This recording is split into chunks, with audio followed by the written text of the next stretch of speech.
El templo de Dendera, dedicado a Hathor, diosa del amor y la fertilidad, es el edificio principal de un conjunto de construcciones situadas dentro de un recinto amurallado. Está localizado a unos 2,5 km al sudeste de Dendera, Egipto. Es uno de los complejos egipcios mejor conservados, sobre todo su templo principal, gracias a que permaneció sepultado por arena y lodo hasta que lo desenterró el francés Auguste Mériet a mediados del siglo XIX. La zona pertenecía al sexto nomo del Alto Egipto, al sur de Abidos. Suscríbete, activa la campana para estar al tanto de los nuevos vídeos y dale like si te gusta el contenido. El templo de Dendera se encuentra en el Alto Egipto y, más concretamente, en el sur de lo que a menudo se conoce como Egipto Medio, una amplia zona del Valle del Nilo que se extiende desde Alminia hasta Kane aproximadamente. De hecho, la ubicación exacta del recinto está a las afueras de Kane, a escasos 5 kilómetros al oeste de esta ciudad y a apenas 4 kilómetros del poblado actual de Dandara, que le da nombre. Otros lugares cercanos que pueden servir de referencia son Luxor, a unos 60 km al sur, y Ebaides, a unos 90 km al oeste. Como es habitual en otros muchos puntos del Egipto Medio, la localidad de Dandara tiene, en lo que a economía se refiere, dos clavos ardiendo a los que aferrarse: la agricultura de la vega del Nilo, que aquí hace justo la curva de un gran meandro, y el turismo, centrado en el templo de Dendera. La totalidad del complejo cubre alrededor de 40.000 metros cuadrados y está rodeado por un fornido muro de ladrillos de 8 a 10 metros de altura. Dendera fue lugar de capillas y santuarios desde los comienzos de la historia del antiguo Egipto. Al parecer el faraón Pepi construyó en este lugar y existe evidencia de un templo de la dinastía XVIII, alrededor del 1500 a.C. Pero la más antigua construcción existente en la actualidad es el Mamisi levantado por Nectanebo I, uno de los últimos faraones nativos, 381 a 364 a.C. Aunque el templo de Dendera es el elemento de mayor fama, en realidad Dendera fue una ciudad de importancia local en el antiguo Egipto, pues era la capital del Nomo Bi del Alto Egipto. Y en este lugar hubo diferentes santuarios dedicados a la diosa Hathor, con orígenes en el Imperio Antiguo, más de 2000 años hace. Esta divinidad gozó de gran devoción en aquella civilización por ser la protectora del amor y la maternidad, entre otras cuestiones. Y era la madre de Horus, dios celeste en la religión egipcia. Sin embargo, el templo de Dendera y el resto del recinto que podemos visitar en la actualidad es mucho más reciente. Y entrecomillamos, reciente, porque solo lo es en comparación con otros templos del antiguo Egipto, pues es muy anterior a la mayoría de monumentos que se pueden visitar en Occidente. La época en cuestión es el periodo grecorromano, más concretamente, entre el 125 a.C. y el 60 después de Cristo, aunque los principales trabajos ya se iniciaron con Nectanebo y dinastía Besos. Los gobernantes griegos y romanos, para legitimarse en el poder y gozar del apoyo de la población, no solo aceptaron el culto religioso egipcio sino que lo promovieron con decisión. Y este es uno de los mejores ejemplos. Sus principales impulsores fueron probablemente Ptolomeo XII y Cleopatra VII. Y de hecho hay referencias a esta famosa reina de la dinastía ptolemaica, así como a su hijo Cesarión, cuyo padre fue Julio César. También hay alusiones a Tiberio, otro de los impulsores del templo de Dendera tiempo después, que aparece representado en actitud oferente en la decoración interior. Por ello, hay quien considera que el templo de Dendera es una imitación del estilo del antiguo Egipto, pero lo cierto es que el nivel de calidad y perfección en los detalles hacen que esto poco importe.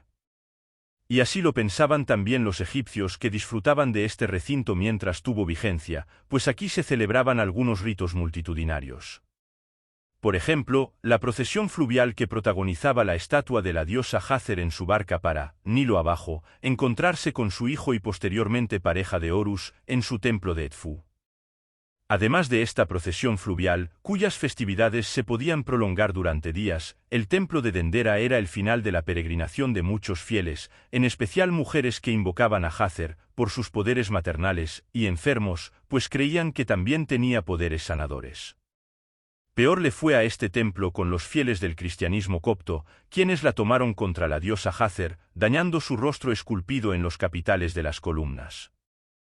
Pero más allá de estos episodios, al templo de Dendera le esperaba un largo periodo de hibernación. El lodo de las crecidas del Nilo y la arena del desierto sepultaron su estructura, evitando su desmantelamiento y favoreciendo su excelente estado de conservación. Y así quedó hasta la llegada de las tropas napoleónicas al país y los sucesivos exploradores cazatesoros, a finales del siglo XVIII y principios del XIX, que no dudaron en llevarse piezas importantes del templo de Dendera. En especial, su famoso zodiaco, hoy expuesto en el Museo del Louvre, elemento no exento de misterio que ha contribuido a generar la fama de este monumento. La construcción que más resalta dentro del complejo es el templo principal, llamado Templo de Jácer. El templo ha sido modificado en el mismo lugar desde los tiempos del Imperio Medio, y continuando hasta la época del emperador romano Trajano. La estructura existente fue construida no después del período helenístico de Egipto. El templo, dedicado a la diosa Jácer, es uno de los mejor preservados de todo Egipto. En los tiempos romanos fueron realizadas posteriores ampliaciones. Las representaciones de Cleopatra VII presentes en los muros del templo son buenos ejemplos del arte del Egipto helenístico. Uno de ellos representa a Cleopatra y a su hijo, Cesarión, ubicado en la parte trasera del exterior del templo. La escultura del zodiaco de Dendera es un relieve ampliamente conocido que fue encontrado en un templo grecorromano. Contiene imágenes de Tauro y Libra. Se hizo un bosquejo de él durante la campaña napoleónica en Egipto y en 1820 fue desmontado y actualmente se encuentra en el Museo del Louvre. Los egiptólogos lo datan del primer siglo a.C. La necrópolis de Dendera está compuesta por una serie de mástebes y data del período arcaico, desde el Imperio Antiguo hasta el primer período intermedio de Egipto. La necrópolis se extiende desde el borde oriental de la colina occidental hasta la llanura norte. Las tumbas subterráneas del templo de Jácer tienen un total de 12 cámaras. Algunos relieves están datados en las postrimerías del reinado de Ptolomeo XII. Las criptas fueron usadas como almacenamiento de vasijas y de iconografías divinas. Una apertura en la sala de las llamas lleva hasta una angosta cámara con representaciones en los muros de los objetos que se mantenían ahí. En la segunda cámara, un relieve representa a Fios de la VI dinastía. Las lámparas de Dendera es el nombre dado en medios pseudocientíficos a varios relieves ubicados en el templo de Jácer en Dendera, localizado en Egipto, por su aspecto parecido. Los egiptólogos afirman que los relieves son una representación del dios egipcio Horse-Matauj, Horus unificador de las dos tierras, Arsomptus en griego, que adopta diversas formas, y una de ellas es la de serpiente emergiendo de un loto. El templo de Dendera es uno de los lugares del antiguo Egipto más accesibles para los turistas. Es posible visitar prácticamente cada parte del complejo, desde las tumbas y al menos una cripta oculta, hasta el tejado. La posibilidad de subir al tejado y la calidad de lo conservado en el mismo hacen del templo de Jácer único en sus características.